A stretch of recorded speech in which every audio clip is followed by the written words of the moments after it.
নির্ণায়কের ধর্মাবলী নিয়ে আমরা একটা ক্লাস করেছি। আমরা নির্ণায়কের ধর্মাবলীর উপর আরও একটি ক্লাস দেখব।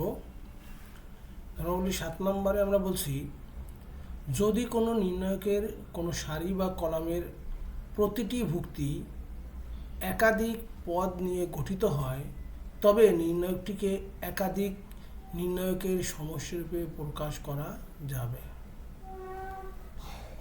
অর্থাৎ নির্ণায়কের যে কোনো একটা সারি বা কলামে যদি একাধিক পদ থাকে, অর্থাৎ দুইটা পদ যোগ আকারে বা দুইটা পদ বিয়োগ আকারে যদি থাকে, তাহলে আমরা এটাকে দুইটা নির্ণয়কে পরিণত করে দেবো। তিনটা থাকলে আমরা তিনটা নির্ণয়কে পরিণত করতে পারবো।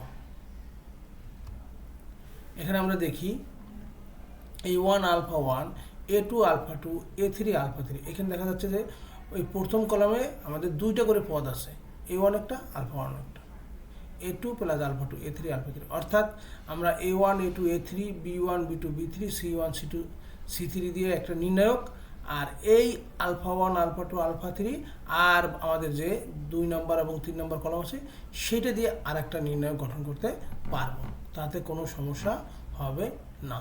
এখানে কিন্তু আমাদের উদাহরণ হিসেবে, কারণ হিসেবে এখানে দেওয়া আছে। আমরা শুধু এটা আপাতত জেনে যাই যে যদি নির্ণায়কের কোনো একটা সারি বা কলামে একাধিক পদ থাকে, তাহলে ঠিক একাধিক নির্ণায়ক রূপে প্রকাশ করা যাবে, সমষ্টি রূপে, অর্থাৎ যোগ চিহ্ন আকারে প্রকাশ করা যাবে। নির্ণায়কের কোনো সারি বা কলামের প্রতিটি ভুক্তিকে অন্য একটি সারি বা কলামের অনুরূপ ভুক্তির একই গুণিতক দ্বারা বৃদ্ধি বা হ্রাস করা হলে নির্ণায়কের মানের কোনো পরিবর্তন হয় না। অর্থাৎ কোনো একটা সারি বা কলামকে যদি আমরা কোনো একটা সংখ্যা দ্বারা গুণ করে অন্য একটা সারি বা কলামের সাথে যোগ করি, তাহলে নির্ণায়কের মানের কোনো পরিবর্তন হয় না, বা বিয়োগ করি তাহলেও নির্ণায়কের মানের কোনো পরিবর্তন হবে না। যেমন আমরা এখানে দেখতে পাচ্ছি ডি একটা নির্ণায়ক, যার একটা কলাম আছে A1 A2 A3, আর একটা B1 B2 B3, তৃতীয় কলাম C1 C2 C3।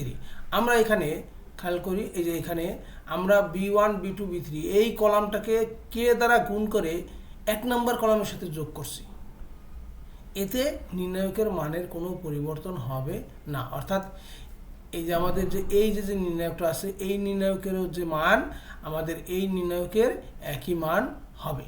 অর্থাৎ কোনো নির্ণায়কের সারি বা কলামকে কোনো সংখ্যা দ্বারা গুণ করে অন্য একটা নির্ণায়কের সারি বা কলামের সাথে যোগ করলেও নির্ণায়কের মানের কোনো পরিবর্তন হবে না, অথবা বিয়োগ করলেও নির্ণায়কের মানের কোনো পরিবর্তন হবে না। আমরা কারণ হিসেবে এখানে দেখলাম যে এখানে আমাদের এই B1 B2 B3 সাথে আমরা পরে 1 নম্বর কলামে যোগ করছি, ঠিক ওই আগের বৈশিষ্ট্য অনুসারে এটা দ্বারা আমরা আর একটা নির্ণায়ক তৈরি করলাম। নির্ণায়ক তৈরি করার পরে আমরা যদি এই নির্ণায়কটা থেকে কে কমন নিয়ে আসি বাইরে, তাহলে B1 B2 B3 B1 B2 B3, অর্থাৎ দুইটা একই কলাম হয়ে যাবে। সুতরাং এই নির্ণায়কটার মান 0, অর্থাৎ আগের নির্ণায়কটাই আমরা পাবো। অর্থাৎ এই যে বৈশিষ্ট্যটা সেটা কিন্তু সত্য, আমরা প্রমাণ হিসেবে এখানে দেখলাম। কোনো নির্ণায়কের কোনো সারি বা কলামের প্রত্যেকটি ভুক্তির সাথে ওই নির্ণায়কের অপর কোনো সারি বা কলামের অনুরূপ ভুক্তিসমূহ যোগ বা বিয়োগ করলে নির্ণায়কের মানের কোনো পরিবর্তন হবে না। আমি আবারও বলছি, কোনো নির্ণায়কের সারি বা কলামের প্রত্যেকটি ভুক্তির সাথে ওই নির্ণায়কের অপর কোনো সারি বা কলামের, এই বৈশিষ্ট্য আর 8 নম্বর বৈশিষ্ট্য কিন্তু প্রায় একই রকম। এখানে যেমন শুধু সারি বা কলামের যোগ করতে বলছে, আমরা ওখানে বলছি কে দিয়ে গুণ করতে বলছি। এক্ষেত্রে কিন্তু আমরা বলতে পারি যে B1 B2 B3 সাথে 1 গুণ আছে, তাতে কোনো সমস্যা নাই।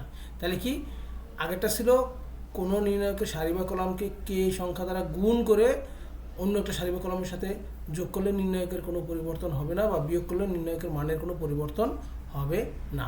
ঠিক একই এখানে বলা হয়েছে যে কোনো নির্ণায়কের একটা সারি বা একটা কলামের সাথে অন্য একটা সারি বা কলাম যোগ করলে অথবা বিয়োগ করলে নির্ণায়কের মানের কোনো পরিবর্তন হবে না। এখানে আমরা দেখতে পাচ্ছি যে 1 নম্বর সারির কলামের সাথে 2 নম্বর কলাম যোগ আকার বা বিয়োগ আকারে লিখেছি, এতে এই নির্ণায়কের মানের কোনো পরিবর্তন হবে না, অর্থাৎ এইটাই থাকবে। অথবা 1 নম্বর সারির সাথে আমরা 2 নম্বর সারিটা যোগ বা বিয়োগ করছি, এতেও নির্ণায়কের মানের কোনো পরিবর্তন হবে না। কোনো নির্ণায়কের কোনো সারি বা কলামের ভুক্তিগুলোকে তাদের নিজ নিজ সহগুণক দ্বারা গুণ করে গুণফলগুলির সমষ্টি নিলে নির্ণায়কের মান পাওয়া যায়। এটা কিন্তু আমরা নির্ণায়কের মান যখন নির্ণয় করেছি বা শিখেছি তখন কিন্তু এই বৈশিষ্ট্য আমরা শিখেছি।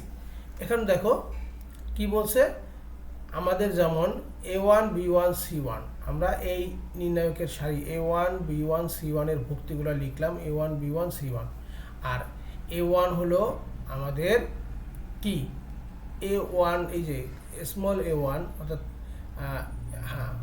স্মল A1 এর যে সহগুণক হবে, আমরা জানি এটা সহগুণক কত হবে, সারি কলাম বাদ দিলে B2 C2 B3 C3, সেটা হলো আমাদের A1। ঠিক একইভাবে B1 এর ক্ষেত্রে, এই স্মল B1 এর ক্ষেত্রে তার সহগুণক হবে B1, B1টা ক্যাপিটাল B1, এটা সারি কলাম বাদ দিলে A2 C2 A3 C3, তার আগে মাইনাস চিহ্ন হবে আমরা জানি। এবার C1 এর জন্য small C1 into capital C1 হলো তার সহগুণক A2 B2 A3 B3।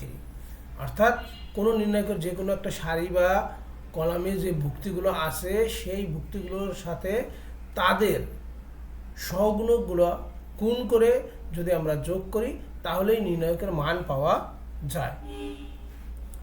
যদি কোনো নির্ণায়কের কোনো সারি বা কলামের ভুক্তিগুলোকে অপর একটি সারি বা কলামের অনুরূপ ভুক্তির সহগুণক দ্বারা গুণ করা হয় তাহলে গুণফলগুলির সমষ্টি শূন্য হবে। তাহলে এবার আমরা একটু খেয়াল করে দেখি, আমাদের এই নির্ণায়কের ক্ষেত্রে আমাদের এই প্রথম সারি আছে A1 B1 C1, এই যে দেখো A1 B1 C1, small A1 B1 C1, এটাকে আমরা গুণ করছি হলো দ্বিতীয় সারিতে যে ভুক্তিগুলো আছে তাদের সহগুণক দ্বারা, capital A2 capital B2 capital C2, তাহলে তার মান কত হবে, শূন্য হবে। অথবা আমরা যদি স্মল A1 B1 C1কে যদি আমরা capital A3 capital B3 capital C3 দ্বারাও গুণ করতাম তাহলেও এই নির্ণায়কের মান শূন্য হতো।